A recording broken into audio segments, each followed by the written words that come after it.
dropping attack! Composite. क्या होगा जब एक एस्ट्रोनॉट जो कि स्पेस में गया तो था एक खतरनाक मिशन को पूरा करने, लेकिन जब वो वापस से पृथ्वी पर लैंड करता है तो देखता है कि अब वो पूरे 80 साल भविष्य में आ चुका था। मगर ये कैसे हुआ? सिर्फ एक स्पेस मिशन के दौरान वो टाइम ट्रेवल कैसे कर गया? और क्या वो इन बदलते हुए हालातों के बीच इस मिस्ट्री को सुलझा भी पाएगा? जानते हैं आज की नई साई-फाई मूवी में। कहानी की शुरुआत साल 1960 के मॉस्को शहर से होती है, जहां की एक एस्ट्रोनॉट किम कल पहली बार सोवियत यूनियन के लिए स्पेस में जाएगा। उसका सीनियर किम को बताता भी है कि अगर कल उनका ये स्पेस मिशन सफल हो गया तो वे अमेरिका से कहीं आगे निकल जाएंगे, जिसकी पूरी जिम्मेवारी अब किम पर होगी। उसे पता था कि ये मिशन काफी खतरनाक होने वाला है, इसमें उसकी जान भी जा सकती है, क्योंकि आज से पहले कोई भी इंसान स्पेस में नहीं जा पाया था। सो किम अब एक आखिरी बार अपनी गर्लफ्रेंड दाशा से बात करता है। वो भी किम के लिए डरी हुई थी और यहीं पर किम उसे खास लाइन बोलता है, अगर आप रिस्क नहीं लेंगे तो कभी अपनी मंजिल तक पहुंच नहीं पाएंगे। हालांकि इसी बीच गलती से किम अपनी एस्ट्रोनॉट आईडी पर इंक गिरा देता है, जिससे कि आईडी पर इंक का परमानेंट निशान बन गया था और अब वो बड़ा दिन आ चुका था जहां किम अकेला ही सोवियत यूनियन के बनाए स्पेसशिप में बैठकर अब स्पेस में लॉन्च कर जाता है। शुरू के सारे ही स्टेप्स सक्सेसफुली पूरे हो चुके थे और किम अब पहली बार पृथ्वी के ऑर्बिट में पहुंच जाता है। वो खुश था कि उसका मिशन पूरा हो जाएगा कि तभी अचानक से स्पेस से कुछ एस्ट्रॉइड्स आकर उसके शिप से टकरा जाते हैं। पूरा शिप तबाह हो रहा था और ना चाहते हुए भी किम को अपनी जान बचाने के लिए एस्केप पोड से वापस पृथ्वी की ओर इवैक्यूएट करना पड़ता है। हालांकि अभी भी वो सेफ नहीं था। उसका पोड तेजी से नीचे जा रहा था और किम को लगने लगता है कि सरफेस पर क्रैश करने से वो मारा ही जाएगा। वो दाशा को एक आखिरी बार याद करने लगता है, क्योंकि अब वो उसे फिर कभी नहीं देख पाएगा। और देखते ही देखते उसका पोड नीचे क्रैश हो जाता है। अब किम की आंख एक हॉस्पिटल बेड पर खुल रही थी, जहाँ की उसे एक डॉक्टर पीटर अपनी 2 नर्सेज के साथ ट्रीट कर रहा था। लेकिन अब किम को साफ साफ कुछ भी याद नहीं आता कि वो है कौन और यहाँ कैसे पहुँचा। डॉक्टर पीटर उसे यकीन दिलाता है कि जल्द ही किम को सब कुछ याद आ जाएगा। वैसे भी वो इतने लंबे समय के बाद होश में आया है, सो उसे कुछ दिन आराम से बिताने चाहिए। ऐसा होता भी है। कुछ दिन इस फैसिलिटी में रहने के बाद किम को अपना पास्ट याद आने लगता है, कैसे वो दाशा को छोड़कर अपने स्पेस मिशन पर गया था। लेकिन अब समय के साथ किम को लगने लगता है कि फैसिलिटी के डॉक्टर्स उससे जरूर कुछ छिपा रहे हैं। ना तो वो बाहर जा सकता था और जब वो सबसे छुपकर खुद भी जाने की कोशिश करता है तो सब कुछ ब्लॉक किया जा चुका था।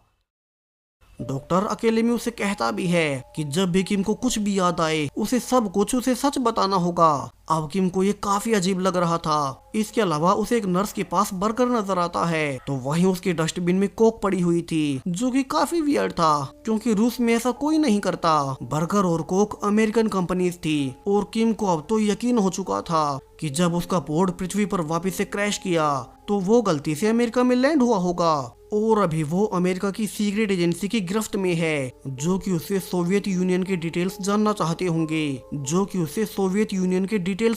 होंगे। सो अगले ही दिन किम चालाकी से डॉक्टर को अपनी एस्ट्रोनॉट आईडी देने को कहता है और सरप्राइजिंगली इस आईडी पर कोई निशान नहीं था। लेकिन किम को तो अच्छे से याद था कि उसके मिशन पर जाने से पहले उससे अपनी आईडी पर इंक गिर गई थी और इससे उस पर परमानेंट निशान बन गया था। यहाँ से तो किम को पक्का यकीन हो जाता है कि यहाँ कुछ न कुछ तो गड़बड़ है और वो रात में अकेला होते ही एक चाकू चुराकर बाथरूम की खिड़की से बाहर निकल जाता है। वो दीवार के सहारे से होते हुए फाइनली फैसिलिटी से दूर आ गया था।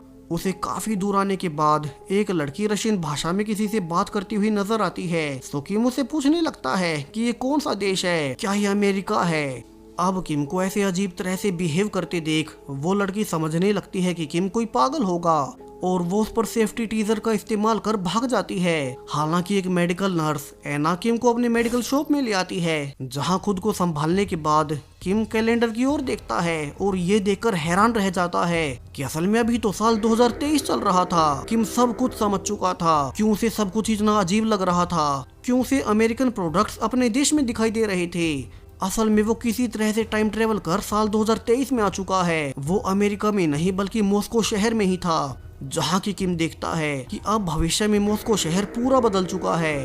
अगली सुबह एना देखती है कि किम उसके मेडिकल स्टोर के बाहर ही बैठा हुआ था और वो कहती है कि किम को अपने घर वापस जाना चाहिए। यह किम उसे सब रिवील करता है कि वो असल में साल 1960 से है और एक स्पेस मिशन के बाद वो सीधा साल 2023 में उठा है। एना उसकी आईडी देख हैरान थी क्योंकि इस गवर्नमेंट आईडी के अनुसार किम को 90 साल का होना चाहिए था और ये आईडी भी असली ही थी, यानी कि किम के पास इस समय का कोई घर नहीं बचा। एना अब उसे कुछ समय रुकने के लिए अपने घर ले जाती है जहाँ की वो अपने भाई सैम के साथ रहा करती थी। वो अपने भाई को भी समझाती है कि कैसे किम को लगता है कि कैसे वो भविष्य में टाइम ट्रेवल कर उनके समय में आया है और उन्हें उसकी मदद करनी चाहिए।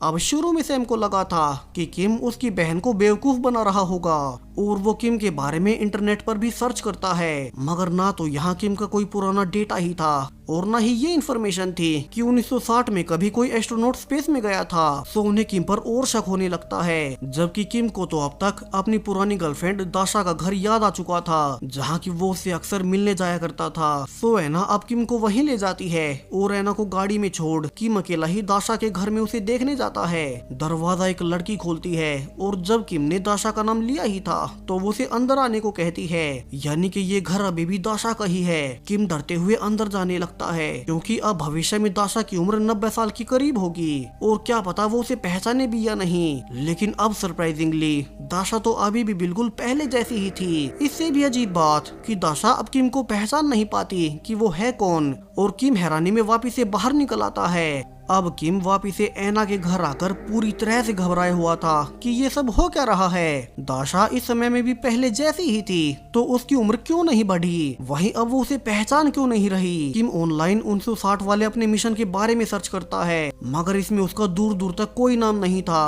और एना दाशा के बारे में बताती है कि वो असल में एक एक्ट्रेस है जिसने की कई सारे छोटे मोटे रोल्स किए हुए हैं। यहाँ एना का भाई सैम उसे फिर से समझाता है कि किम जानबूझकर उनसे झूठ बोल रहा होगा। सो किम अपनी सच्चाई साबित करने के लिए एना को अपने साथ अपनी फैसिलिटी में ले जाता है जहाँ से वो कहानी के शुरू में भाग आया था। लेकिन अब सरप्राइजिंगली ये जगह भी खाली पड़ी थी। यहाँ ना तो कोई डॉक्टर मौजूद था और ना ही कोई हॉस्पिटल का सामान। इससे तो एना को भी शक होने लगता है कि कहीं सच में ही किम उसे झूठ नहीं बोल रहा। लेकिन किम के पास अपनी सच्चाई साबित करने का एक और तरीका था। उसे याद था कि उसने भागने के लिए एक चाकू का इस्तेमाल कर उसे बाथरूम में छिपा दिया था। सो वो बाथरूम में जाकर एना को वही चाकू दिखाता है। वहीं वो उसे फिर से दाशा के घर भी ले जाता है ताकि दिखा सके कि उसकी पुरानी गर्लफ्रेंड दाशा अभी भी पहले जैसी है। हालांकि दाशा घर पर नहीं थी और दरवाजा खुला होने से दोनों अंदर जाकर चेक करने लगते हैं। उन्हें दाशा के सामान से उसकी एक पुरानी एल्बम मिलती है जिसके आखिर में किम की फोटो भी थी जिसमें वो खुद दाशा के साथ था। लेकिन किम की फोटो होने के बावजूद उसे पहले दाशा ने क्यों नहीं पहचाना।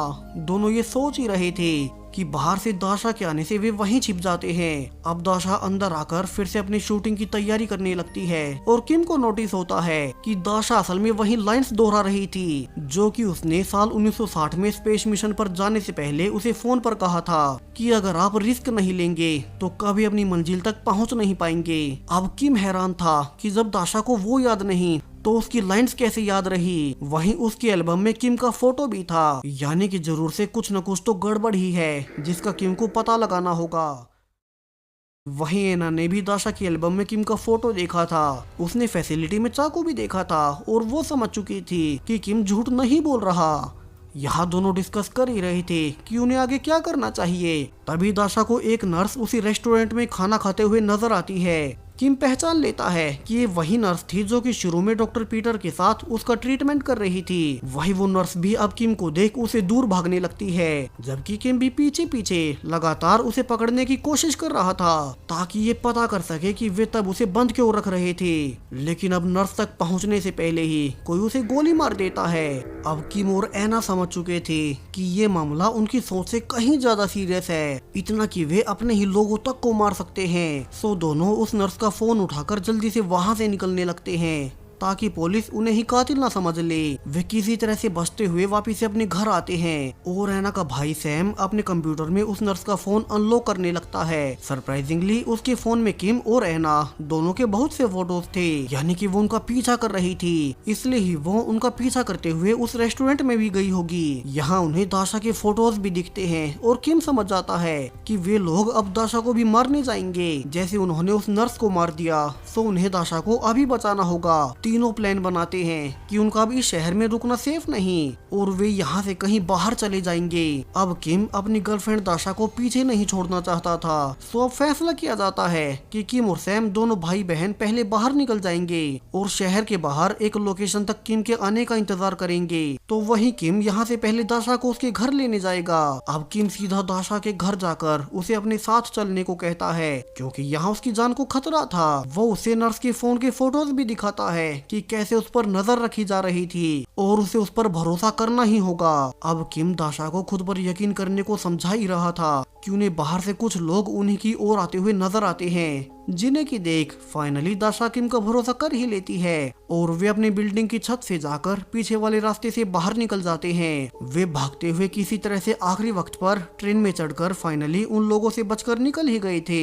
अब उन्हें भी नहीं पता था कि उनका पीछा कौन कर रहा है, तो वे पुलिस पर भरोसा भी नहीं कर सकते और आज की रात वे एक म्यूजियम में छिपने का फैसला करते हैं। यहाँ किम दाशा से सब कुछ पूछता है कि वो उसे पहचान क्यों नहीं रही, जबकि उसने उसे उसकी लाइंस कहते हुए सुना था और ये लाइंस उसे उसने साल 1960 में फोन पर कही थी कि अगर आप रिस्क नहीं लेंगे तो कभी अपनी मंजिल तक पहुंच नहीं पाएंगे। तो दाशा को ये लाइंस अब तक कैसे याद रही और दाशा रिवील करती है कि ये लाइंस उसे अक्सर उसकी दादी सुनाया करती थी, जो कि उसे हमेशा याद रही। वो ये भी कहती है कि चूंकि वो अपनी दादी जैसी ही दिखती है, इसीलिए उसने अपना नाम अपनी दादी के नाम पर यानी दाशा ही रखा। और ये सुनते ही किम सब कुछ समझ चुका था, जिसे वो अब तक अपनी दाशा समझ रहा था। वो असल में असली दाशा नहीं बल्कि उसकी ग्रैंड डॉटर थी, जिसे कि किम की लाइंस उसकी दादी ने बताई। असली दाशा को लगा कि किम स्पेस मिशन के दौरान मारा गया होगा और उसने दूसरी शादी कर ली।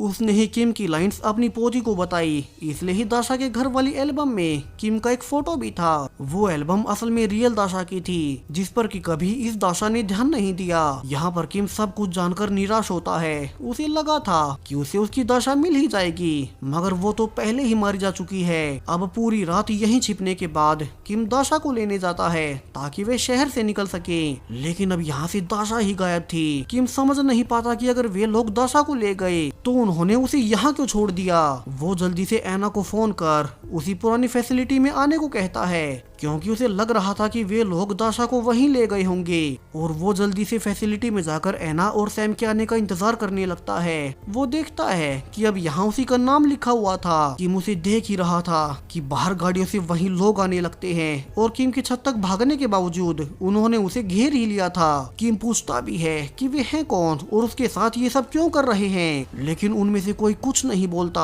और किम अब उनसे बचने के लिए नीचे कूद ही जाता है। वो अपने पास्ट की यादों को जिए जा रहा था, जो उसने अपनी मिशन पर जाने से पहले दाशा के साथ बिताई थी। लेकिन अब सरप्राइजिंगली फिर से किम की आंख हॉस्पिटल में ही खुल रही थी। उसे फिर से डॉक्टर पीटर ही ट्रीट कर रहा था और साथ में कई सारे गवर्नमेंट ऑफिशियल्स भी थे। किम समझ नहीं पाता कि उसके साथ ये सब हो क्या रहा है और डॉक्टर पीटर अब किम को सारी ही सच्चाई रिवील करना शुरू करता है। दरअसल साल 1960 में किम का पोड सीधा एक आइस लेक में जाकर गिरा था, एक ऐसी जगह जहां पर बेहद ही कम तापमान होता है। और उसका पोड गिरने के बाद तो उस जगह का टेम्परेचर रिकॉर्ड लेवल तक नीचे चला गया। कभी किसी को किम का पोड मिला ही नहीं। उसका पोड कई सदियों तक वहीं पड़ा रहा और फाइनली साल 2023 में एक आदमी को उसका पोड मिल ही गया। गवर्नमेंट को पता चला कि ये तो सोवियत यूनियन के समय वाला उनका एक एस्ट्रोनॉट था और डॉक्टर्स ने उसे चेक करने के बाद रिपोर्ट दी कि वो एस्ट्रोनॉट किम अभी तक जीवित है। दरअसल बर्फ में काफी ज्यादा कम टेम्परेचर होने से किम की बॉडी ने एक ऐसा सब्सटेंस रिलीज किया जिसने उसकी बॉडी को क्रायोस्लीप में भेज दिया। ऐसा शायद से उस एड्रेलिन की वजह से हुआ होगा जो किम ने स्पेस से गिरते हुए महसूस किया था, जिस कारण किम की जान तो बची रही, मगर उसे फिर से जगाते ही उसके बॉडी ऑर्गन्स फेल होने का खतरा था। और उन्होंने प्लान बनाया कि वे किम की बॉडी से फिर से वही एड्रेनल पैदा करवाएंगे, बल्कि डॉक्टर्स को आगे भी भविष्य में किसी इंसान को क्रायो स्लीप में रखने का फॉर्मूला मिल जाएगा। और इस अचीवमेंट को हासिल करने के लिए ही गवर्नमेंट ने ये सारा सेटअप किया। उन्होंने ही वो फेक फैसिलिटी बनाई और खुद से एड्रेनल के डोज देकर धीमे धीमे उसकी यादें लौटाई, ताकि अचानक से सब कुछ याद आने पर उसका ब्रेन फेल ना हो जाए। लेकिन उन्हें किम को जिंदा रखने और अपनी रिसर्च पूरी करने के लिए फिर से उसे एड्रेनल रश देना था। इसलिए उन्होंने पहले जानबूझकर किम को यकीन दिलाया कि वो अमेरिका में है, उसका फैसिलिटी से भागना, फिर एना का उसे उठाकर अपने क्लिनिक में ले जाना, सब कुछ पहले से प्री प्लान्ड था। एना और सैम से लेकर उस नर्स की मौत तक सब कुछ गवर्नमेंट ने पहले से प्लान किया हुआ था। और वे लगातार किम के लिए सब कुछ उलझाते रहे और एनालाइज करने पर हर बार जब भी किम किसी मुश्किल में पड़ता, उसकी बॉडी और ज्यादा वो एड्रेनल रश पैदा करती। उन्होंने किम की गर्लफ्रेंड दाशा की ग्रैंड डॉटर को ढूंढा और उसे मनाया कि वो किम को रिकवर करने में उनकी मदद करे। दाशा वैसे भी एस्पायरिंग एक्ट्रेस थी, तो वो ये ड्रामा करने को मान गई। वो किम के साथ सिर्फ उसे और ज्यादा मुश्किलों में डालने के लिए ही आई थी और वो जानबूझकर किम के बाहर जाते ही म्यूजियम से भाग गई, ताकि वो और ज्यादा परेशान हो जाए। और जब आखिरकार किम खुद से ही बिल्डिंग से नीचे कूद गया, तो उसकी बॉडी ने वो एड्रेनलिन रश ला ही दिया, जो कि उसे साल 1960 में मिला था। यानी कि अब वो बिल्कुल सेफ है। वही डॉक्टर्स को भी वो फॉर्मूला मिल ही गया, जिससे कि वे आर्टिफिशियली आम इंसानों में एड्रेनलिन रश ला सकेंगे। और जैसे किम 80 सालों तक बर्फ में जिंदा रहा, ऐसा ही कुछ वे आम लोगों के साथ भी कर पाएंगे। और उनकी ये खोज दुनिया की सबसे बड़ी खोज होगी। डॉक्टर पीटर कहता है कि अब किम आराम से अपनी एक नई लाइफ शुरू कर सकता है। यहाँ से किम सीधा दाशा से मिलने जाता है और वे फील करते हैं कि जब वे एक साथ थे तब वे एक दूसरे को पसंद करने लगे। किम को फाइनली फिर से दाशा मिल ही गई, बेशक से ये उसकी रियल दाशा की ग्रैंड डॉटर क्यों ना हो। और इसी हैप्पी एंडिंग के साथ ये कहानी यहीं पर खत्म हो जाती है। सो वीडियो पसंद आया हो तो इसे लाइक करते जाएं। Thank you.